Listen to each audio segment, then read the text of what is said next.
mi pare nel 2016, non ricordo il numero, che di fatto in qualche modo ha tentato di bypassare l'effetto nefasto della direttiva Bolkestein. Cosa diceva quell'atto normativo? Diceva che nelle more della riorganizzazione da parte dello Stato italiano di tutto il comparto, tutte le concessioni scadute o che andranno per scadenza sono prorogate fino a quando il governo italiano o il Parlamento, a seconda che ci sia la legge o non ci sia la legge delega, hanno fatto questo riordino.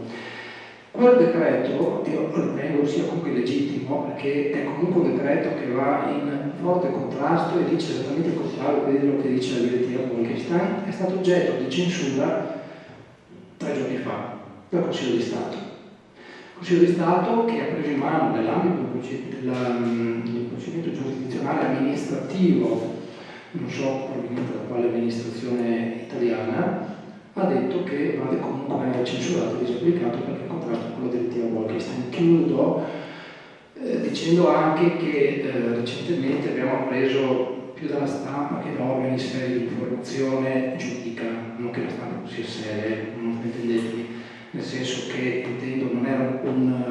parere della Corte del Consiglio di Stato o un parere di un'autorità che poteva spendere legalmente la volontà. È stato detto dagli organi di stampa che l'ex commissario dell'Unione Europea, dottor Bolkestein, ha detto ma la mia direttiva non si applica alle spiagge, al demanio alle spiagge, no. Bene, ce lo dice a distanza di 12 anni, perché se non era la direttiva Bolkestein del 2006, ma ce lo dice soprattutto proprio non ha nessuna autorità, perché lui non è più il commissario dell'Unione Europea, è un ex commissario dell'Unione Europea. In ogni caso, sulla direttiva Bolkestein si è formata nelle more una lunghissima giurisprudenza nazionale italiana degli altri Stati, non mi interessano degli altri Stati, ma soprattutto dell'Unione Europea, che ha confermato la direttiva Bolkestein, non è mai data in difformità dalla Bolkestein, quindi non è che la dichiarazione di un ex commissario dell'Unione Europea, quantunque fosse a suo tempo il relatore di quella direttiva, sia in grado di togliere efficacia giuridica a una direttiva dell'Unione, e che meno tutta la giurisprudenza che nel frattempo si è creata. Mi ha fatto sorridere, per dire ridere, le dichiarazioni che poi ha fatto il presidente di Ferraberri, Michelli, quando vai a dire ecco qua abbiamo risolto tutto il problema, che Bolkestein ha dichiarato così, ecco non è proprio così, tant'è che come amministrazione prendiamo atto che non esiste oggi una normativa italiana che possa incidere sulla direttiva Bolkestein e solo dall'Unione Europea avremo la possibilità eventualmente di portare a casa un risultato. Prendiamo atto che forse riusciremo a avere un governo e ci auguriamo che il ministro di riferimento possa andare nelle sedi opportune per cercare di togliere l'efficacia o quantomeno di modificarla, nel senso che adesso dirò, una direttiva che è grandemente dannosa per tutto il comparto turistico, sia esso legato al mare, sia esso legato al lago, sia esso legato al fiume, eccetera. Mi fa pensare quanto peso possa avere l'Italia a livello di Unione Europea, se per me sono concesso che i nostri ministri a suo tempo abbiano interessato le sedi opportune, il che credo non sia andato così, sul fatto che quando gli stati tipo il Portogallo abbiano portato a casa una proroga di 40 anni, mentre l'Italia ha portato a casa una proroga di 5 anni, o se non erro delle situazioni analoghe alla nostra, solo che magari si riferiscono alle coste, se così si possono chiamare, del fiume Reno, che se non erro passa per la Germania,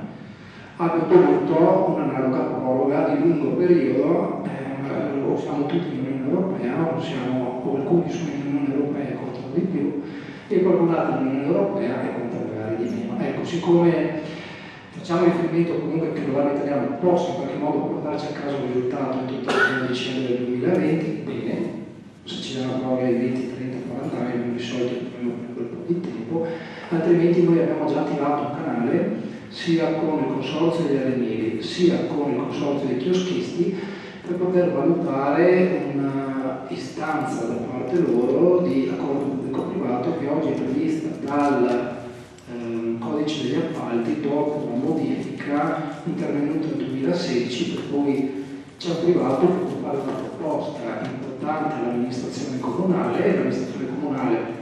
se la ritiene di fare la pubblica, comunque la mette a bando, rispettiamo il codice degli appalti, però nell'ipotesi in cui un terzo soggetto possa prendersi e aggiudicarsi quella progettualità perché magari la fa migliore, c'è comunque il diritto, mi pare sia comunque tipo di prelazione del soggetto proponente di adeguarsi alla migliore proposta e quindi portare a casa in ogni caso il risultato. Questo è un percorso che abbiamo attivato ormai da quasi un anno e stiamo facendo degli incontri per poter valutare quali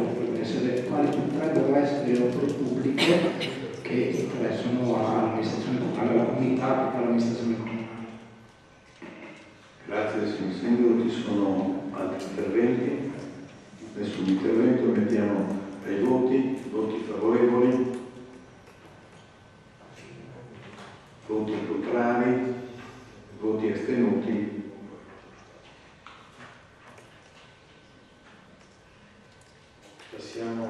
Passiamo al settimo punto all'ordine del giorno, mozione avente ad oggetto fondi strutturali di investimento europei, le autorità locali e regionali devono essere penalizzate. Do lettura io stesso di questa delibera che ci viene proposta dalla Regione Veneto per l'approvazione. Premesso che la politica di coesione è la più importante politica di investimento europeo, multilivello ed è specifica per le singole peculiarità dei territori dei paesi europei, premesso che il Fondo Europeo di Sviluppo Regionale e il Fondo Sociale Europeo raccolgono, assieme ai fondi per l'agricoltura che concretizzano la politica agricola europea, la maggior parte delle risorse destinate ai territori, considerato che il futuro della politica di coesione e la definizione del quadro finanziario pluriennale per il prossimo settennato 2021-2027 appaiono incerti per la diminuzione del contributo britannico e per le ipotesi di finanziare nuovi campi di intervento a scapito delle risorse stanziate per la coesione, che nella comunicazione della Commissione europea trasmessa al Consiglio europeo e al Consiglio dei Ministri il 14 febbraio 2018 vengono descritti 3 futuri scenari riguardanti la ripartizione di fondi strutturali per le regioni europee. Il primo scenario prevede il mantenimento dell'attuale ripartizione di fondi europei, mentre gli altri 2 scenari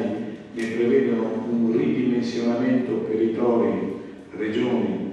indipendentemente dalla loro effettiva capacità e qualità di intervento, tenuto conto che in relazione alla suddetta comunicazione della Commissione europea un centinaio di regioni e una settantina di grandi città hanno manifestato ai commissari europei, al bilancio e agli affari regionali le loro preoccupazioni per il venir meno dei fondi per le politiche di coesione, il che contrasta con le previsioni del TUE e del principio di sussidiarietà già sancito dagli accordi di Maastricht, che più regioni, tra cui in Italia, Emilia Romagna e Lombardia, chiedono che a livello europeo si eviti l'incremento di regole e norme a diversi livelli, si riduca il numero di atti giuridici e si snelliscano le normative già esistenti, si rafforzi la governance condivisa a multilivello attraverso l'agevolazione della cooperazione transfrontaliera, transnazionale, interregionale e urbana, si garantiscano maggiori sinergie tra i fondi strutturali e gli altri fondi e programmi dell'Unione Europea, considerato infine che il venir meno delle politiche di coesione e degli strumenti che fino ad oggi hanno contribuito a creare e diffondere una coscienza comune europea rischiano di accelerare i processi di disgregazione dell'edificio comunitario, allontanando sempre più la cittadinanza, le amministrazioni locali, la piccola e media impresa, la realtà agricola dell'istituzione europea, impegna il Sindaco e la Giunta Comunale a trasmettere la presente deliberazione approvata al Governo ai due rami del Parlamento, al Presidente della Commissione europea, al Presidente del Parlamento europeo, al Presidente del Comitato europeo delle Regioni, alla rappresentanza permanente d'Italia presso l'Unione europea, ai Presidenti della Giunta e del Consiglio regionale del Veneto,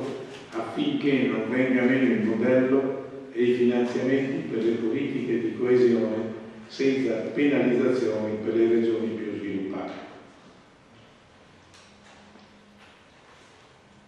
Ci sono interventi? Capogruppo Miolo ne ha facoltà. Solo per dire che la votiamo e anche con molto piacere. Grazie. Grazie Capogruppo Miolo, Capogruppo Ferraro. Grazie Presidente, anche noi condividiamo pieno questa mozione, firmeremo, voteremo a voto favorevole e ci auspichiamo che queste situazioni siano più spesso condivise da tutta la maggioranza e dall'opposizione. Grazie. Grazie Capogruppo Ferraro. Passiamo quindi alla votazione. Voti favorevoli? Unanimità, quindi voti contrari e astenuti non ce ne sono. Passiamo all'ottavo. Scusi Capogruppo Miolo. Solo una cosa tecnica, perché forse prima si erano dimenticati di votare l'immediata eseguibilità della delibera precedente. No, non era richiesta. Ah, non era richiesto, chiedo scusa. La variante a piano degli arenili non era richiesta, perché era solo votazione, perché era la votazione di una precedente delibera che abbiamo fatto. Quindi Grazie Segretario. Quindi passiamo all'ottavo punto dell'ordine del giorno, mozione avente ad oggetto l'iniquità dei criteri applicati dal governo per il riparto dei contributi destinati ad opere di investimento per la messa in sicurezza di edifici. Anche questa è un'altra mozione, ci è passata alla Regione Veneto per l'approvazione. Do la parola alla successiva commissione. Grazie, buonasera. Visti il comma 853 dell'articolo 1 della legge 27 dicembre 2017, numero 205, il bilancio di previsione dello Stato per l'anno finanziario 2018 e il bilancio pluriennale per il triennio 2018-2020, che dispone testualmente al fine di favorire gli investimenti per il triennio 2018-2020, sono assegnati ai comuni che non risultano beneficiare delle risorse di cui all'articolo 1 comma 974 della legge 28 dicembre 2015 numero 208, contributi per interventi riferiti a opere pubbliche di messa in sicurezza degli edifici del territorio nel limite complessivo di 150 milioni di euro per l'anno 2018, 300 milioni di euro per l'anno 2019 e 400 milioni di euro per l'anno 2020. I contributi non sono assoggettati per la realizzazione di opere integralmente finanziate da altri soggetti. Il comma 254 del medesimo articolo 1 della succitata legge numero 205 del 2017, che stabilisce che i comuni di cui al comma 853 comunicano le richieste di contributi di contributo al Ministero dell'Interno entro il termine perentorio del 20 febbraio 2018 per l'anno 2018, del 20 settembre 2018 per l'anno 2019 e del 20 settembre 2019 per l'anno 2020, la richiesta di contributo deve riferirsi ad opere inserite in uno strumento programmatorio e ciascun comune non può chiedere contributi di importo superiore a 5.225.000 euro complessivi. Appurato che con decreto del Ministero dell'Interno di concerto con il Ministero dell'Economia e della Finanza del 13 aprile 2018 è stato disposto che a seguito delle verifiche l'entità delle richieste ammissibili è pari a euro 3 miliardi 992.034.351,85 superiori all'entità del fondo stanziato, per cui occorre procedere alla formazione di una graduatoria dei comuni beneficiari del fondo. Il criterio di riparto di cui al comma 855 del medesimo articolo 1 della legge 205 del 2017 stabilisce che qualora l'entità delle richieste pervenute superi l'ammontare delle risorse disponibili, l'attribuzione è effettuata a favore dei comuni che presentano la minore incidenza dell'avanzo di amministrazione al netto della quota accantonata rispetto alle entrate finali di competenza ascrivibili ai titoli primo, secondo, terzo, quarto e quinto dello schema di bilancio previsto dal decreto legislativo 22 giugno 2011 numero 218, risultante dai rendiconti della gestione del penultimo esercizio precedente a quello di riferimento. A seguito dell'applicazione del suddetto criterio è stata formata la graduatoria per l'attribuzione l'attuazione del contributo, come riportato nell'allegato 2 al suscitato decreto ministeriale del 13 aprile 2018, e nel limite massimo per comune di 5.225.000 euro complessivi, fino alla concorrenza da montare disponibile che per l'anno 2018 è pari a 150 milioni di euro.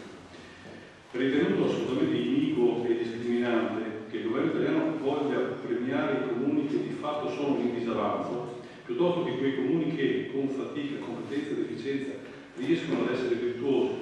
rilevato che su 5.904 domande ammesse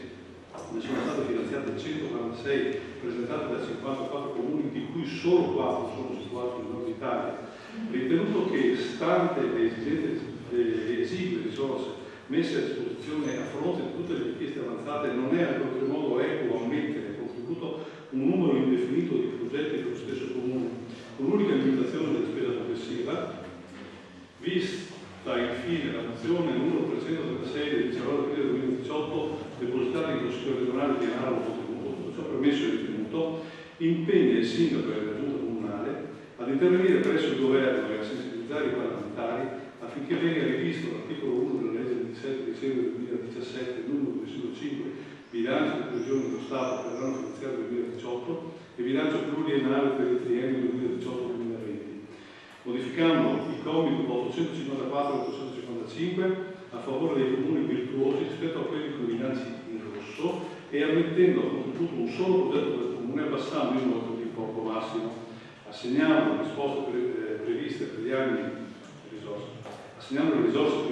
anni 2019 e 2020, di cui al comma 853, in base ai nuovi suddetti criteri, e valutando inoltre la possibilità di sospendere i contributi assegnati per l'anno 2018 con il suddetto decreto ministeriale del 13 aprile.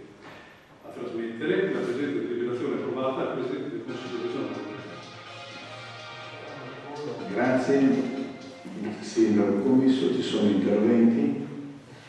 Nessun intervento. Passiamo alla votazione. Voti favorevoli? Unanimità, quindi non ci sono né voti contrari né voti astenuti. Ordini